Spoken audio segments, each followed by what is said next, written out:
Olá pessoal, vamos continuar aqui a nossa resolução da lista, tá? Essa é a parte 2, eu acho que vai ser um pouco mais tranquila essa parte 2. Dando continuidade aqui então, qual é a função do transformador? Elevar ou rebaixar a tensão de saída. Então, só para a gente lembrar, como a gente vai ter um exercício daqui a pouco sobre isso, né? Transformador é composto por um primário e um secundário. Ambos têm um determinado número de espiras, ou seja, quantas vezes o cobre é enrolado no sector primário e quantas vezes é enrolado no segmento secundário. Se no secundário houver menos espiras do que o primário, a tensão é rebaixada, e quando a tensão é rebaixada, a corrente é elevada. E se no secundário houver mais espiras que o primário, a tensão é elevada e a corrente é rebaixada, tá? Então, se eleva a tensão, corrente abaixa. Se abaixa a tensão, a corrente eleva, tá? Questão 12, eu já deixei a resposta digitada aqui, tá? Vamos falar um pouquinho sobre ela sem perder muito tempo digitando. Efeito avalanche de um diodo. O diodo ele não permite passagem de corrente quando ele é polarizado inversamente. Ele barra os elétrons, não vai entrar aqui, e segura esses elétrons ali. Só que é o seguinte, quanto mais tensão reversa a gente coloca, mais energia a gente dá para os elétrons, tá? Essa, inclusive, é a definição de tensão, é a energia que a gente está dando para os nossos elétrons, tá? Então vai chegar um momento que esses elétrons vão estar tão energizados que eles vão conseguir vencer a camada de depleção do nosso diodo, que é justamente a camada que segura os diodos para que não passe a tensão na polaridade reversa. E quando isso acontece, tá? Então, quando tem uma tensão muito elevada reversamente, os elétrons eles adquirem muita energia, o suficiente para vencer a camada de depleção e queima o diodo, tá? Exercício 13 é um exercício de conta, um dos dois que vai ter na prova. Associação de capacitores, calcular a capacitância total e calcular a carga total armazenada. Então vamos começar aqui com capacitância total. Capacitância total, quando a gente tem dois diodos em paralelo, a gente simplesmente soma. Então vai ser 150. Onde que está o micro aqui? Micro Faraday mais 250 micro Faraday. Isso vai ser igual a 400 microfaraday, tá? 150 mais 250, 400. Minha capacitância total resolvida aqui. E agora, qual é a carga que o meu diodo, qual que é a carga armazenada pelos meus capacitores, né? Total ali. Carga é igual a capacitância vezes a diferença de potencial, tá? No caso, a DDP fornecida pela fonte, a tensão fornecida pela fonte. Então, a minha quantidade de carga vai ser igual a 150 microfarad vezes 40 volts.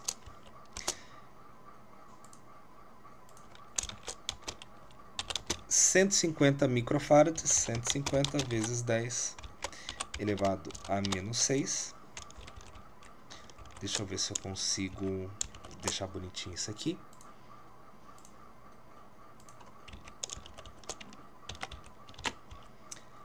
Vezes 40 volts. 150 vezes 40. Resolvendo aqui bem rapidinho na calculadora. 150 vezes 40. 6.000.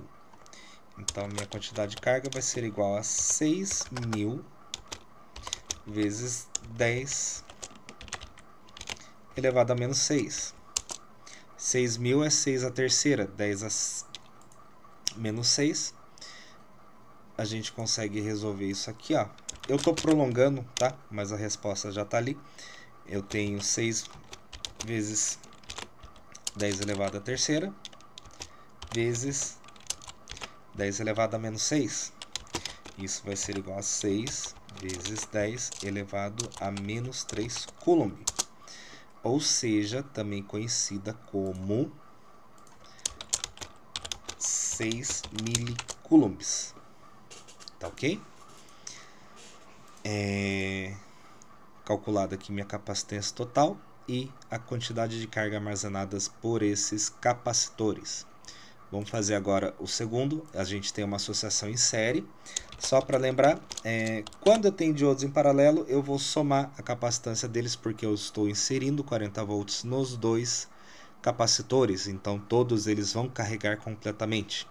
Quando eles estão em série, a gente vai fazer aquela fórmula de multiplicar a tensão e dividir pela soma. A capacitância tem que ser menor do que, no caso, 60, tá? Porque a minha capacitância é mais baixa. Por que acontece isso? Porque a minha tensão é dividida entre os capacitores e eu não vou conseguir carregar esses capacitores totalmente, tá? Então, por isso que vai reduzir a minha capacitância total. Então, vou ter 60 vezes 80. Ah, professor, 60 vezes 80, eu posso colocar simplesmente 6 vezes 8. Aliás, 6 vezes 18, tá? Que dá o mesmo resultado. Só lembra de colocar o zero ali no final, tá? Dividido por 60 mais 180. Isso rapidinho, 60 vezes 180 dá 10.800.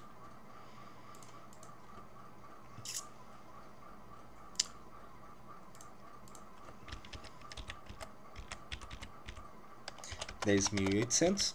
60 mais 180, 240. Isso vai ser igual a 45. Equação, só achar o símbolo aqui, 45 microcoulombs, tá? E para eu calcular a carga total, vou fazer a mesma coisa que eu fiz ali em cima. O Q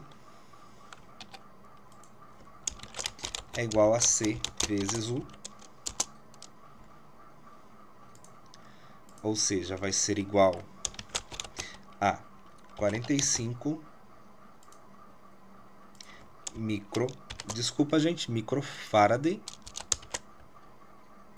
vezes a minha diferença de potencial, que é 90 volts, tá? Então, a minha carga total vai ser 45 vezes 10 a menos sexta vezes 90, que vai dar...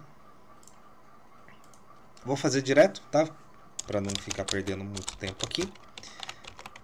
45 vezes 90, 4.050 vezes 10 a menos 6,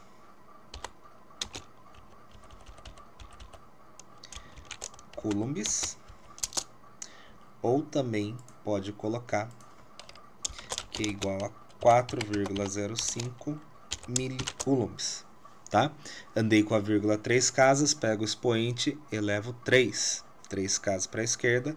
Quando você anda com a vírgula para a esquerda, o expoente sobe a escada, tá? Lembra lá das escadinhas. Então, 4,5 milicoulombs. 14 também é um exercício de conta, tá? Tem um transformador com 800 espiras, no seu primário tem 200 e corrente de 0 ampere. Sabendo que o secundário tem 100 espiras, qual será a tensão e a corrente no secundário, tá? Então, vamos lá. Regra de 3. O número de espiras no primário dividido pelo número de espiras no secundário é igual a tensão no primário dividido pela tensão no secundário. Isso aqui vai dar para a gente, então, deixa eu copiar isso aqui. Números de espiras no primário tenho 800. Números de espiras no secundário tenho 100. Minha tensão no primário 200. Minha tensão no secundário eu não sei. Aplicando a regra de 3, eu vou ter 800 V2 é igual a 100 vezes 200.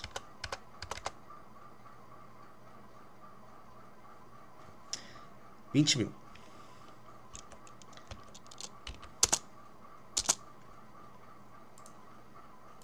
Dando continuidade aqui, meu V2 vai ser igual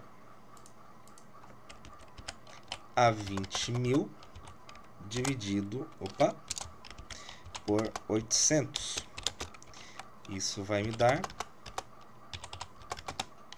25 volts, né? 1/8, era só dividir por 8, né? De 800 para 100, a relação é 8. Então, vou pegar minha tensão e dividir por 100. Se eu dividir a tensão por 8, a minha corrente vai ser multiplicada por 8, né? Então, tensão do primário vezes corrente no primário é igual a tensão do secundário vezes corrente do secundário.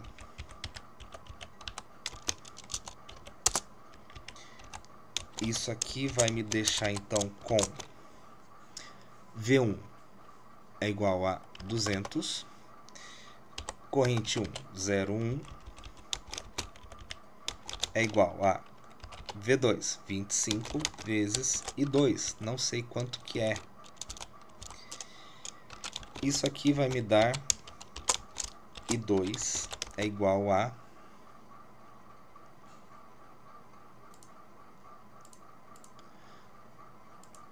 vai ficar melado aqui. Deixa eu abaixar um pouquinho isso aqui.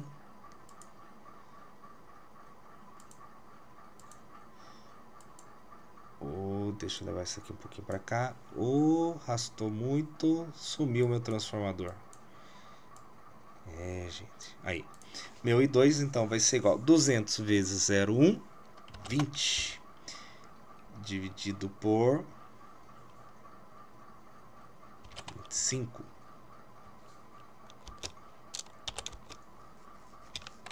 20 dividido por 25, 0,8 amperes.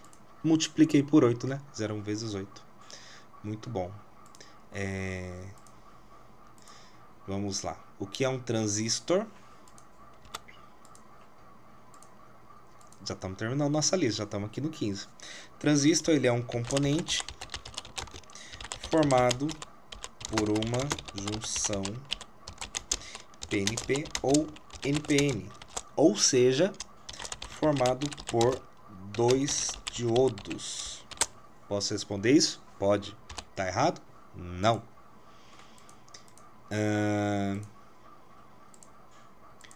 Quais são as principais aplicações de um transistor? Usar ele como trigger, também conhecido como gatilho, tá?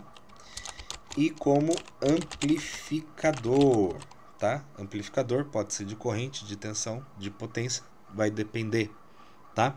Lembrando, o multivibrador estável ele tem o estado de gatilho e o amplificador de som, a gente tem ele funcionando como amplificador, tá? Duas aplicações aí do nosso transistor.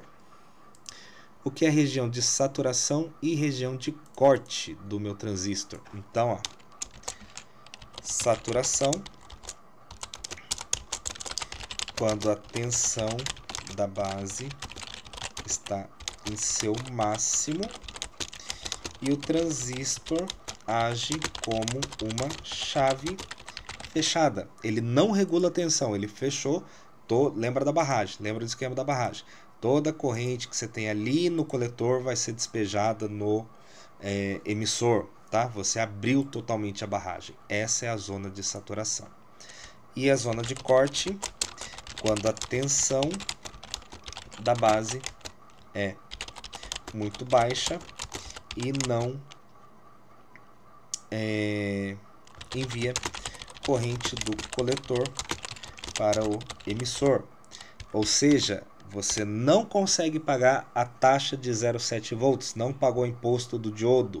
O que vai acontecer? Barragem não vai abrir. Tensão de base é muito baixa e não consegue enviar nada que você tem do coletor para o emissor. Nada, não abre barragem, não vai enviar nada, tá? Vamos lá. O que é a região ativa direta de um transistor, tá? É quando a tensão de base se encontra entre a tensão de corte e de saturação, permitindo que o transistor controle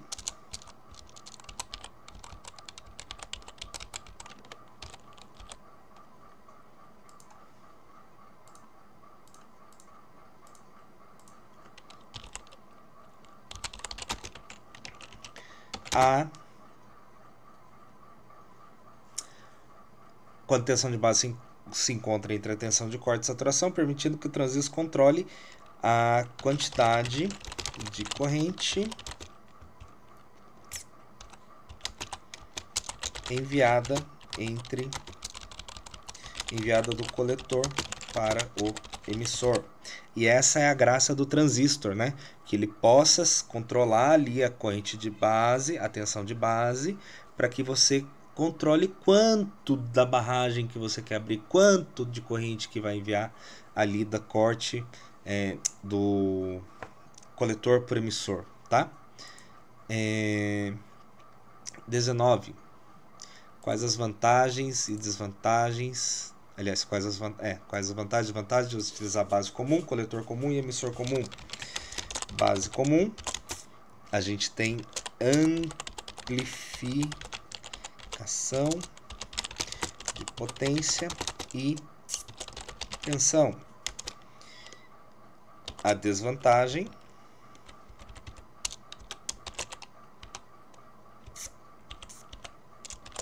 vou colocar aqui a vantagem. A desvantagem é redução da corrente.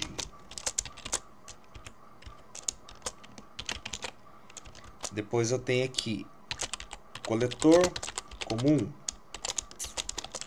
amplificação da corrente, é a nossa vantagem.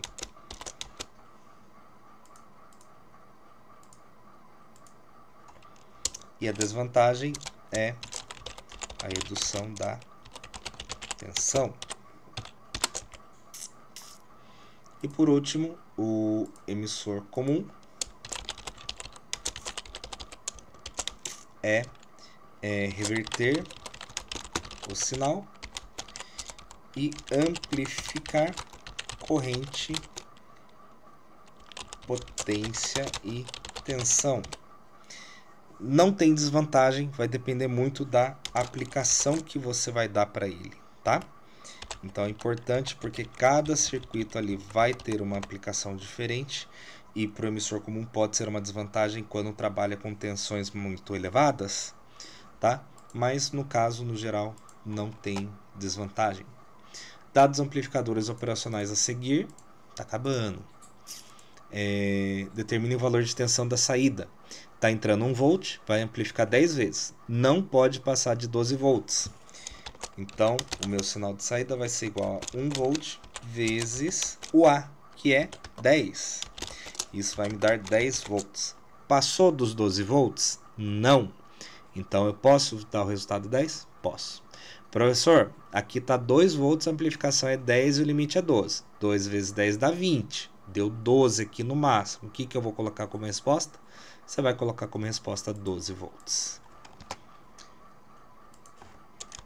Aqui no segundo eu tenho um fator de ganho menor do que 1. É o que costuma acontecer com transistores. Quando ele tem um ganho inferior a 1, ele vai reduzir, tá? Então eu tenho 20 volts, vou multiplicar por 0,5, que é o meu fator de ganho, eu vou ter 10 volts. O máximo que ele consegue suportar é 12 volts, então está dentro do limite. E por último, eu tenho ele em 3 estágios, tá? Eu vou ter aqui primeiro 6 vezes 5, 6 volts vezes 5, isso vai me dar 30 volts.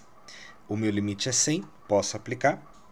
Beleza, depois eu vou pegar 30 volts e vou multiplicar por 3, isso vai me dar 90 volts. Está dentro dos 100 volts, permitido, ok. E agora eu vou pegar 90 volts e vou multiplicar por menos 1, isso vai me dar menos 90 volts, tá? Dentro do permitido, que é o menos 100. Beleza. Resolvida a lista, gente. Só isso, tá? O exercício extra eu vou fazer num vídeo adicional. Esse sim, ele é mais demorado, tá? Mas a lista aí, ó, resolvidinha, mel na chupeta, belezinha, pronto pra vocês fazerem. Obrigado.